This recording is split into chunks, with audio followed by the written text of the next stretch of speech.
Welcome back to our series. This is week 2 in the series that we've titled, Love Always Changes You. And the idea is this, in Love Always Changes You, I want to look at the power of experiences because there are certain extraordinary experiences that have power to change us for good, even transform us. And through this series, I want to tell my own story of growing up and then later becoming a pastor and how the experiences of my life have shaped who I am. If I reach back when I was 7 years old, we were living deep in the rainforest in West Africa among the Sapo people. And my mother had quickly, when we moved there, even though she hadn't been trained as a nurse, had quickly become the nurse or the doctor for the entire region. People from villages all around would come. Well, one night, it's well after midnight, we had been asleep for a while, and I hear this banging on the front door. And the sound in our bamboo mat house just traveled right into our bedroom. So my twin brother Paul and I, we came stumbling out, and we see that there's a guy bleeding, literally bleeding to death at the front door. And some guys from the village across the swamp, Plan de Balabo, had brought him over. He had gotten into a machete battle with another guy, and the guy had sliced him on the neck, got a swinging on his neck, and had severed an artery. So with every pump of his heart, there's blood shooting out of his neck. And I was like, whoa. And then my mom, as soon as she sees him, she grabs some towels, gets him down on the floor, and starts putting compressions on it to stop the bleeding. It's a miracle he made it over to our house. And then she looks at my father and she says, I have a suture kit. She said, but his artery is severed. I have never sewn an artery back together before. She said, I think you need to get him to the German doctor who works at the lumber company. About an hour drive away through the swamps, there was a doctor there, a German doctor. So my father loads him into this small FJ that we had, and my mother gets two guys in the back, gets them with towels pressing on his neck, and she said, you can't let up or he will die. And then they're off. And the next morning at breakfast, my dad had made it back before sunrise. And so we asked him, we said, is he going to make it? Is he going to make it? And he said, I think so. The German doctor was able to sew up the artery. I think he might make it. Well, about 2 weeks later, this young guy shows up at our front door, smiling ear to ear. He has stitches. His stitches are still healing all the way across his neck. Huge scar. But he's holding a chicken, and he brings the chicken to my mother as a gift. I share that because when we moved to Africa, my father had moved us across the Atlantic Ocean in order for him to train pastors. Right? And that's what he did, that's what he came to do. But then he ends up not just training pastors and preaching on Sundays, but he ends up digging wells for every village around us. My mother is treating countless people from hundreds of villages. Our back porch, she outgrows that, so my father builds her a clinic. My father also is building dorm after dorm for the girls from the villages so they can escape becoming child brides and attend this Christian boarding school. So he has gone there to do the best thing, to preach the good news of Jesus Christ. But then he starts blessing the people who we are among, and my mother too, blessing them by the things that we can do. And so that's why I say the experiences of blessing others, it starts to change us. And I say that because not long after that machete wound, we had only been in this bamboo mat house for about 2 years when our house burned to the ground. And some Americans said to my parents, they said, you need to go back home to America. They said, maybe God doesn't want you here, and that's why he let your house burn down. And my parents said, no, this is home. Because the experience of blessing others had changed them. In fact, it became home to the point my father died there last year. My mother still lives in Africa. But that's what happens. The experience of blessing others, it ends up changing us. When I say that, it reminds me of the story of Abraham, where we started last episode in Genesis. I want to go back and read you again what God says there. Because after God says to Moses, move, and that was our word last week, our word this week is bless. So after he says move, he says bless. experiences that God uses us in to bless others, my point is, they end up changing us. So look at Genesis. This is Genesis chapter 12, verse 1. I will make your name great, and you will be a blessing. I will bless those who bless you, and I will curse those who curse you. And listen to this. And all the peoples on earth, all the nations of the earth will be blessed by you, through you, because of you. So do you see what God is saying to Abraham? He's saying, when you receive my blessing, then you in turn will be a blessing to all the other people out there. God is saying, go out and convert your blessing. If you've been blessed, then convert that into a blessing for others. What do we have to do in order to convert our blessings into a blessing for others? First, we have to realize that we have been blessed, that you live in blessing.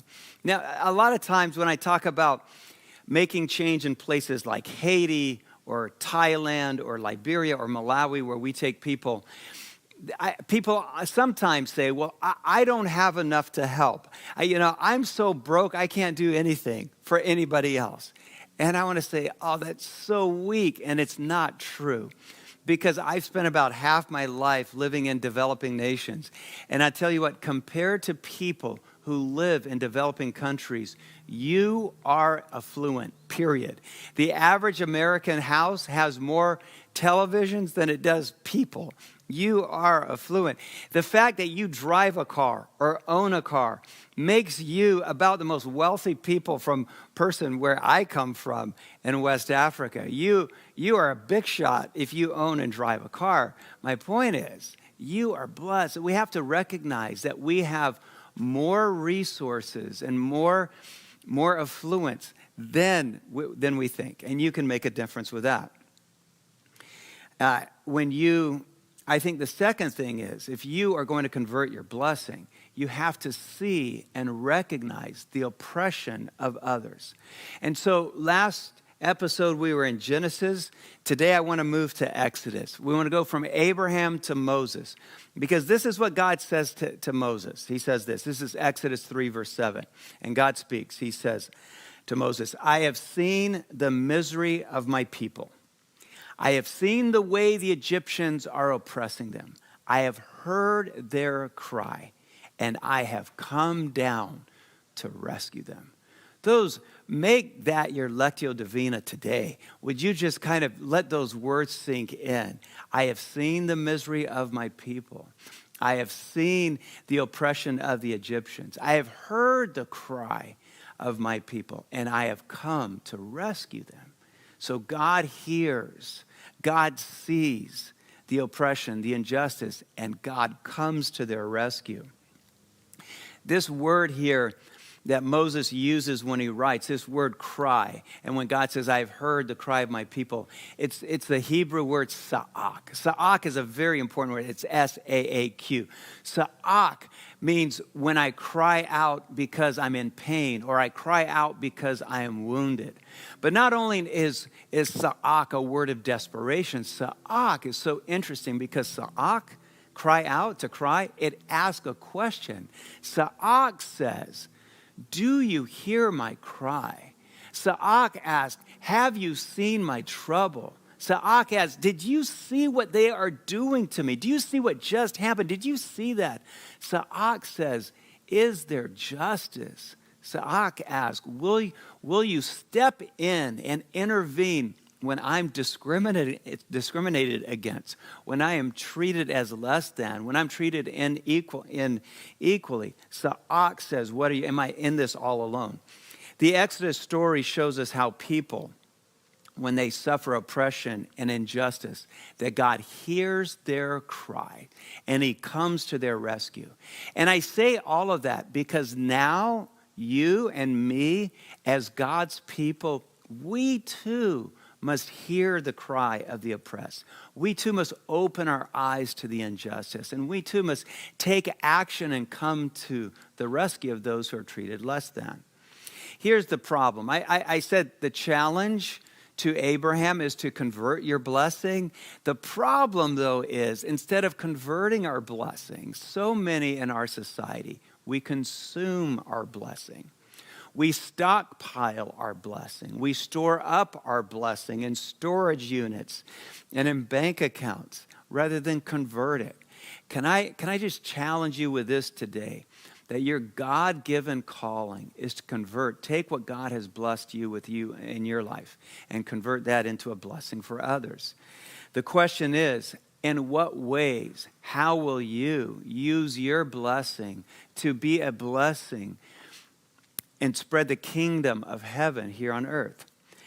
I think if we're going to convert our blessing, we also not only have to see that we have been blessed, but secondly, we have to listen for and hear the cry, hear the sa'ak of all people who are oppressed and stepped on and pushed down and treated unjustly.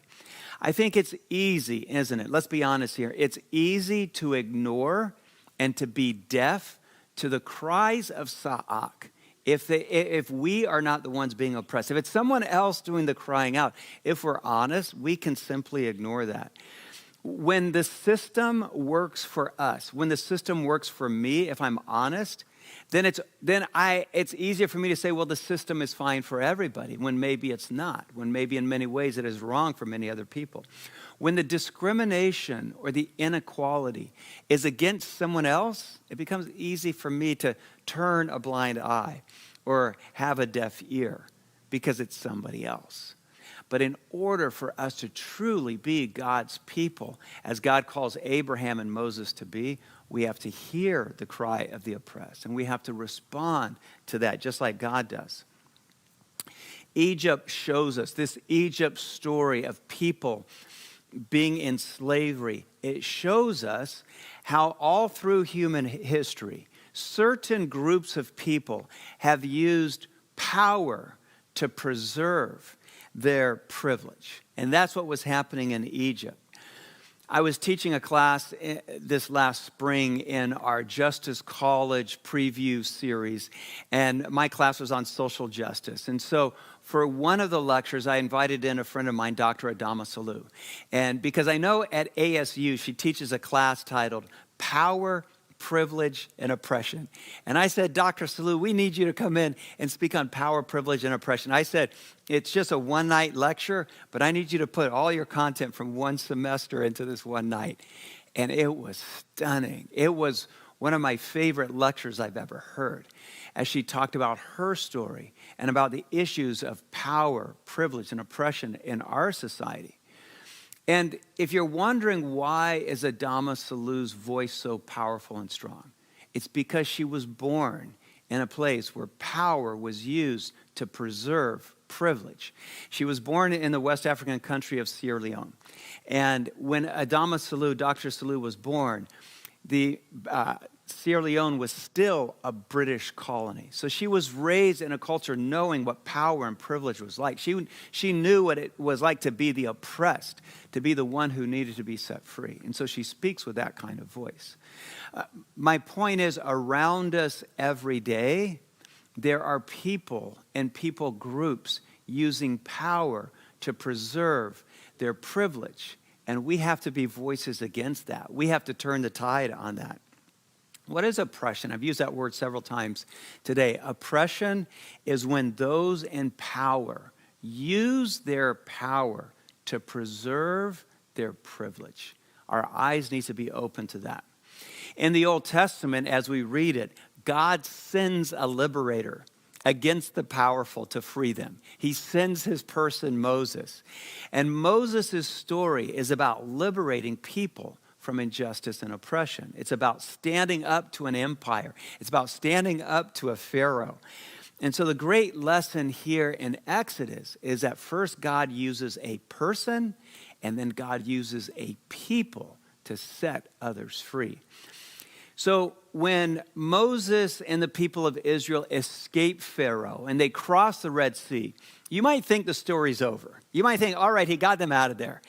No, the story just starts, because as soon as they cross the Red Sea, he takes them to the foot of Mount Sinai, doesn't he? And he says, hang on, sit right here, because I think right here, God is going to speak to us. So then Moses goes up on Mount Sinai and God speaks. And God starts to give him what we know today as the Ten Commandments. Let me read you this. This is from Exodus chapter 20. I'm going to start in verse 1. God says, I am the Lord God who brought you out of Egypt, out of the land of slavery. I am your liberator. How do you like that? And then we read this. 1, have no other gods before me. 2, do not make any idols. And I'm going to pause there for a second. Because when we read that, do not make any idols, well, it kind of makes sense because we knew that all the Canaanites people had carved images of their gods with a small g, that they worship gods made out of stone and marble and iron and wood, right? And so God says, have no idols, no icons before me. But you see, underneath that story, God is saying, cheap carved idols don't represent me. But underneath that is a story that you are my people. You represent me, not some cheap carving. You are my people who will bring my kingdom and spread it on this earth. That was the people of Israel's calling, and that's our calling. God says, you are my representation. Now go and be my blessing.